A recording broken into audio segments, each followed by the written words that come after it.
Aproveitando e tirando algumas dúvidas que me perguntam, o indivíduo ou o espírito, quando está no corpo de uma criança, ele é como se fosse uma flor em botão. Nós não podemos ter, no momento nessa fase da infância, nenhum tipo de suposto diagnóstico ou suspeita de quem de fato está vestindo aquele corpo. Isso é muito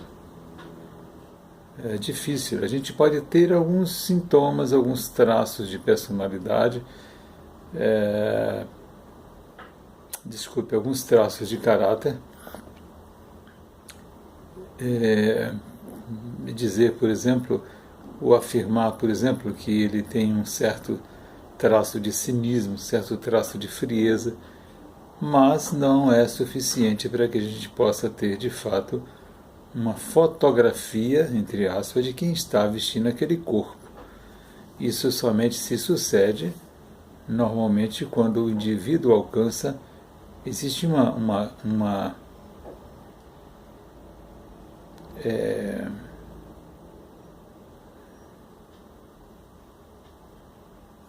ocorrência em que, ao completar a maioridade, do ponto de vista físico, biológico, é quando o espírito se auto-revela.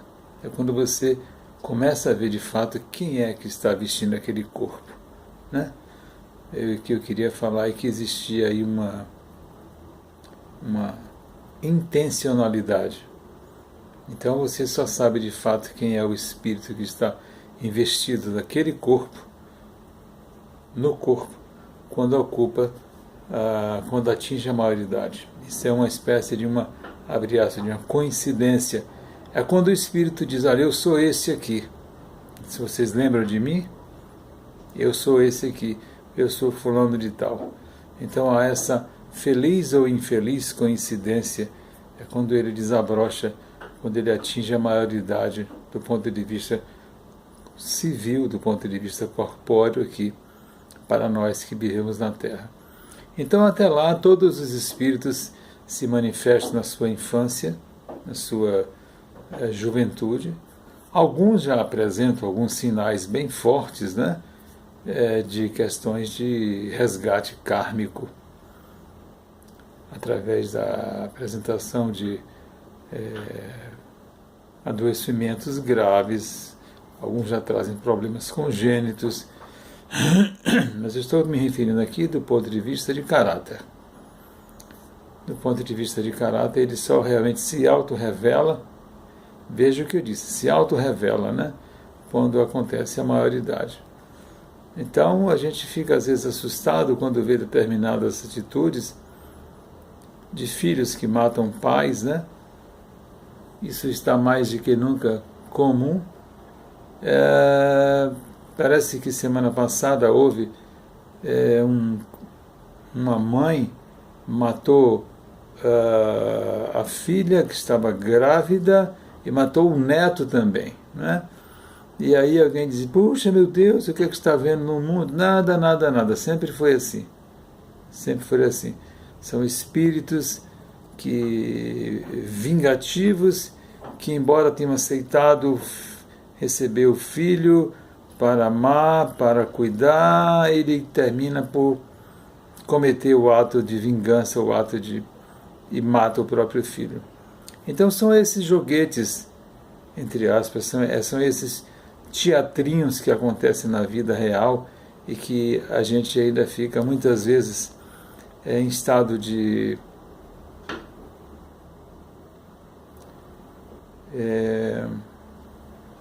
suspeição. Puxa vida, o que será que aconteceu? Puxa vida, meu Deus, o que foi que houve? Nada, na realidade são essas tramas que eu tenho comentado aqui sempre com vocês, essas tramas da espiritualidade, né? Das famílias, os resgates. Não tenha dúvida, a maioria das famílias são famílias que estão em processos kármicos aqui na Terra. São famílias que vêm para reintegração, reconciliação, restauração, né? E lamentavelmente ou dificilmente consegue isso. E mais das vezes o que acontece é voltar atrás, através de todo tipo de desditas, crimes, traições, revoltas, inimizades, grandes inimigos se revelam, destruição familiar e por aí vai. Eu nunca esqueço de algumas histórias que eu já tratei e que os amigos espirituais me diziam assim, mais ou menos assim: querido amigo Vandilson, espírito adulto, responsável, mas que, por atitude imprópria dos espíritos superiores da família, todas as rodas giraram ao contrário, resultando nessa confusão toda em que este ser se encontra. Ou seja, aquele que veio no papel de pai, não fez o papel de pai, resultou em atos desastrosos para a própria família, para o próprio ser que estava ali em tratamento comigo. Então nós somos assim. E ontem eu publiquei aqui um áudio, o áudio anterior, seguir o bem sempre, né? Ainda hoje, mais cedo, eu disse aqui, em resposta a uma pessoa, né, pelo WhatsApp, seguir o bem sempre. Não vamos pensar que, pelo fato de existir hoje mais a mídia, mais a publicidade das coisas ruins, significa que aumentaram as coisas. Apenas existem mais canais. E esses canais vendem muito mais notícias ruins do que notícias boas. Notícias boas não vendem, não. Notícias boas não fazem bem a gente, não. A gente gosta de ver o circo pegar fogo. É por isso que se diz, usa tanto em política, né? Que diz que quanto pior, melhor, não é? É uma característica do ser aqui encarnado. Quanto pior, melhor. Nós somos portadores de um vírus chamado vírus da inveja, do ciúme, da intriga. Por isso que quanto pior, melhor. Repare se não é. Agora nos feriados que houveram, né, algumas pessoas me comentaram que um acidente na estrada, todo mundo parava para ver, né? Todo mundo parava para ver. É lógico que por trás disso está embutido um medo de ter sido vítima daquele acidente. E aí quer ver para agradecer a Deus não ter sido ele o vitimado naquele acidente. Então eu acrescento aí um pouco de, além da curiosidade, o medo que está no incito aí, no inconsciente, né, profundo, né?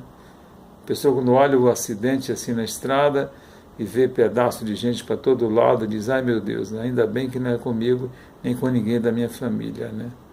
Isso é um processo inconsciente. É por isso que a gente gosta tanto de parar para ver o que foi que houve, né?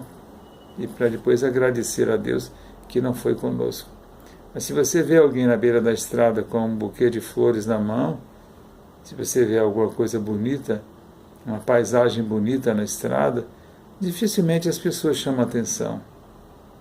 Muito dificilmente as pessoas chamam atenção. Uma árvore bonita, uma pessoa passa batido, como diz na gíria, né? Então vamos ter essa observação guardada conosco de que os espíritos só se revelam para nós quem são na verdade depois que alcançam a maioridade, normalmente. É muito raro se manifestar antes disso, porque os seus instrumentos, do ponto de vista do psiquismo, eles não estão ainda preparados, adaptados, maduros para que haja essa representação. E aí ficam embotados. É como uma flor em botão mesmo. Esse eu acho que é a melhor metáfora mesmo, né? Ou analogia. Quando chega o momento certo, ele se abre. E aí você vai ver se é uma flor, se é uma ortiga, né? Você vai ver quem é que está ali, quem é que está ali naquele corpinho, né? Tão lindinho quando era criança, né?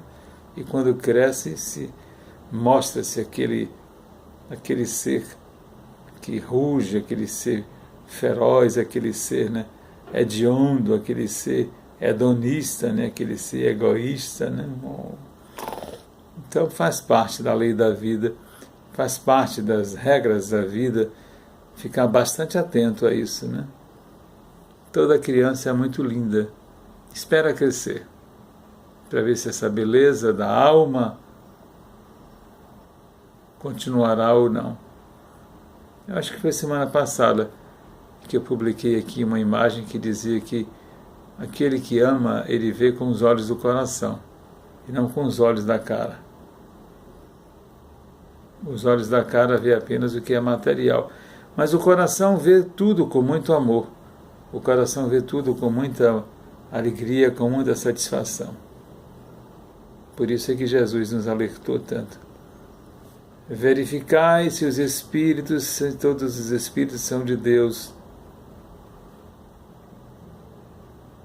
Atenção, verificai se todos os espíritos são de Deus. Ou seja, verifique se o espírito é do bem ou do mal.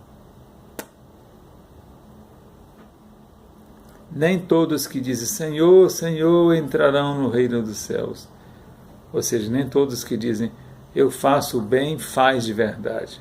Porque o reino de Deus está dentro do nosso coração. O reino de Deus não está lá no céu, um castelo como tem lá em Brasília. Não, não. O reino de Deus está dentro do nosso coração. É o reino da paz e é o reino da concórdia. Eu quero hoje que você tenha um dia, um momento admiravelmente maravilhoso, de muita fé, de muita confiança.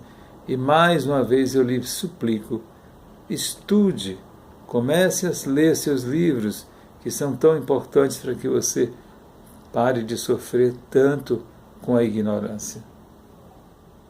E parar de se iludir, que é mais fundamental. Muita paz para você.